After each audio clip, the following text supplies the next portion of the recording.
The Emoji Movie. I just rewatched the Emoji Movie. I have seen this before, of course, years ago. It was not good then, and I wanted to rewatch it to see if it is better now. It's not. Short answer, it's not. Why would I rewatch it? This is torture. Why would you torture yourself? You may be asking. For content. And that's what matters in this life. Do I regret this? For anyone who hasn't seen the Emoji Movie, this is a movie that you should watch with someone that you hate. This is a movie you should recommend to people that you don't like. If you haven't seen it, you are fortunate. The concept of the Emoji Movie, the whole plot, the whole idea of it, feels like a bad idea. And it is. It is not a good movie. But it kind of just shocks me that we had this greenlit. Like, I get that emojis are a big thing. Everyone's using emojis, especially back then. Emojis were still newer, and so it's sort of like the hip thing to turn into something. A movie was not it. A movie is not what we needed to turn emojis into, in case that wasn't clear. But even though the idea and the concept of the Emoji Movie is not a good one, I still feel like it could have turned out better. It is still surprisingly bad. Even going into it, knowing that it's not a good movie, it's not a good idea, the story's probably gonna be blah, it's still just not good, even by those standards. Some of the dialogue in this movie is actually just really bad, and honestly, I blame that on the story. When you have a story and a concept that's so weak, how are you gonna have great dialogue? You probably won't, and that's kind of what happens here. This movie kind of reminds me of Inside Out in a weird way. In Inside Out, you have all the emotions inside of Riley and inside of all these other characters, and they have their little control center and they dictate how people feel. And in this movie, you've kind of got a similar thing where all of the emojis are inside the phone and they have their little control center, and they, unlike Inside Out, are determined by the actual human being character. And so it kind of has its similarities, but it's different. It feels like Inside Out, but worse. It feels like Inside Out if Inside Out had a weak concept and story. The Emoji Movie is very memeable, and normally I would say that's a good thing. I just got finished praising Chicken Little, which I also just rewatched, about how memeable it is, about how funny it is, and I think that's the difference maker. Chicken Little is very memeable, but it's funny. The movie itself is funny. The memes you can make out of it are funny. The Emoji Movie is just dumb. Like, there was one time I think I chuckled during this rewatch, but it was more of like a like in pain chuckle. Not like a this is funny chuckle, like put me out of my misery. There was one moment while rewatching the movie that I had to pause. I stared into nothingness for about 10 seconds in silence, and then I just did. I can't remember ever doing that for another movie. Like, I've seen some bad movies, but this one might take the cake. I'm not gonna lie, this one might take the cake. This might be the worst thing I've ever seen. In terms of some of the details of this movie though, there were some things that I wrote down as interesting things that I wanted to bring up. The first one being, eggplant is not a used emoji. That's the one that's just, you know, in obscurity. Maybe now, maybe because you're young, but come on. I don't know if eggplant is an unused emoji just because the character is young and he's not old enough to use it in ways that adults use it, or if that was before adults used to use it that way.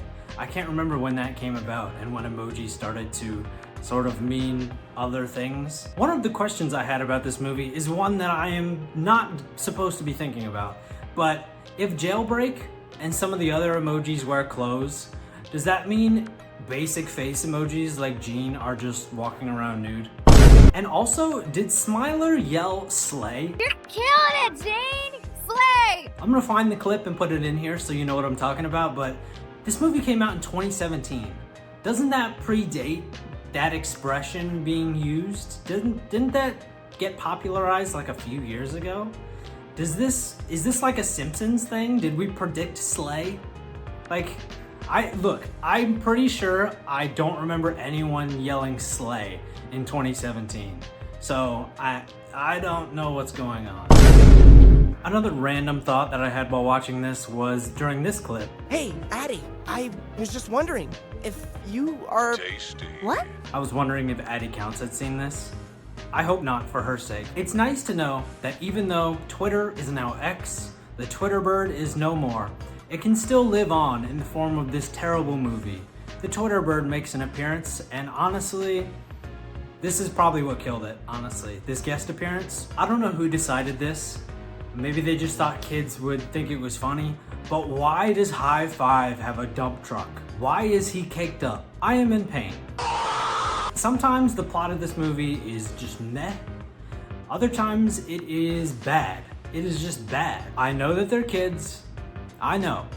But who starts a conversation over an emoji? An emoji that you sent because you couldn't start a conversation in the first place. And also, you thought your phone was broken. You brought it to be completely reset. And then you canceled it because you sent a girl an emoji? I don't know. It just feels like the people behind this movie are trying to make emojis like this super important thing. They aren't. They really aren't. Like, they're fun. They're cool. Obviously, they get used a lot, but are they important? Not really. Not really at all. Anyway, I guess let's talk about the cast before I pop a blood vessel talking about the plot or about stupid details. The cast is, for the most part, pretty good. I will say it's a problem that you've got TJ Miller as the lead character. At the time, maybe that was fine.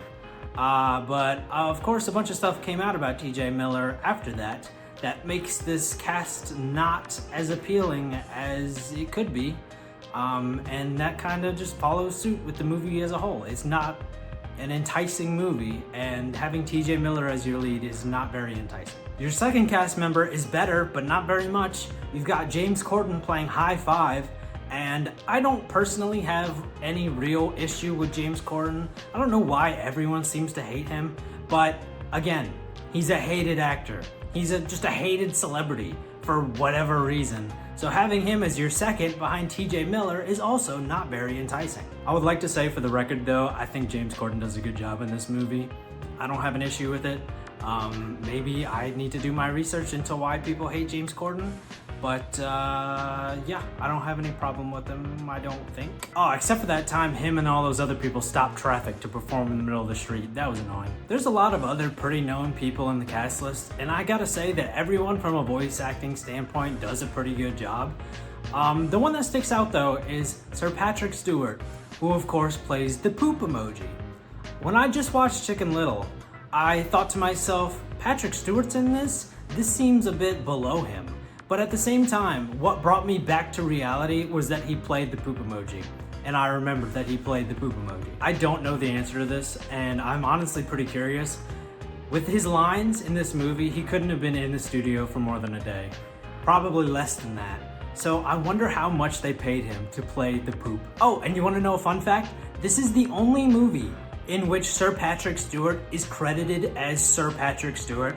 Everything else, he's just Patrick Stewart. The one time he gets his knighthood acknowledged, the one time he's called Sir, is when he plays a turd. I think the strangest and best part about this movie, other than the fact you can make memes of it, is the lore. The lore of this movie is insane.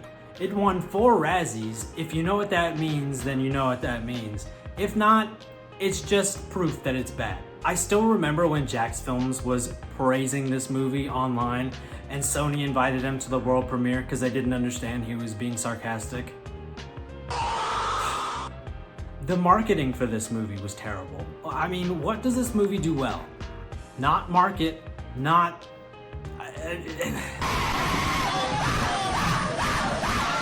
I guess the soundtrack won awards. So I guess they did the soundtrack alright, but that is the only thing. Animation was nothing special, but it doesn't suck. So I guess there's a silver lining for you.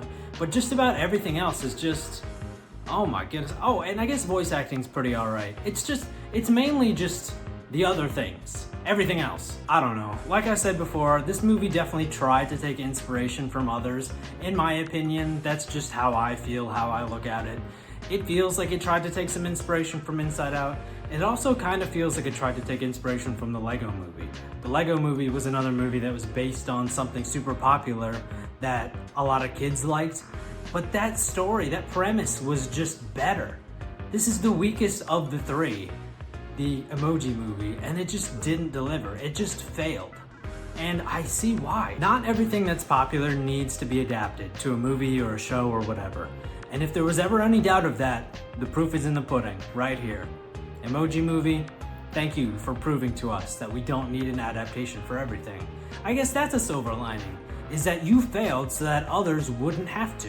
One day, all this will blow over, and everyone will almost forget about what you did. And now before I leave to wash my eyes out, I wanted to leave you with one more fun fact. Fun for us, not so much for the people involved. On January 13th, 2018, Saudi Arabia lifted their 35-year ban on movie theaters. This was the first movie publicly shown in the country. If you stuck around to this part of the video, thanks for sticking around. If you wanted to forget this movie, I'm sorry about revisiting that trauma. It was certainly traumatic for me as well. If you want to help me out here on YouTube, liking this video, commenting, subscribing to the channel, those all help me grow the YouTube channel and they will be greatly appreciated. Until next time, bye. Dear Addie, you and I, we're like diamonds in the sky. You're a shooting star I see, a vision of ecstasy. Shine bright like a diamond.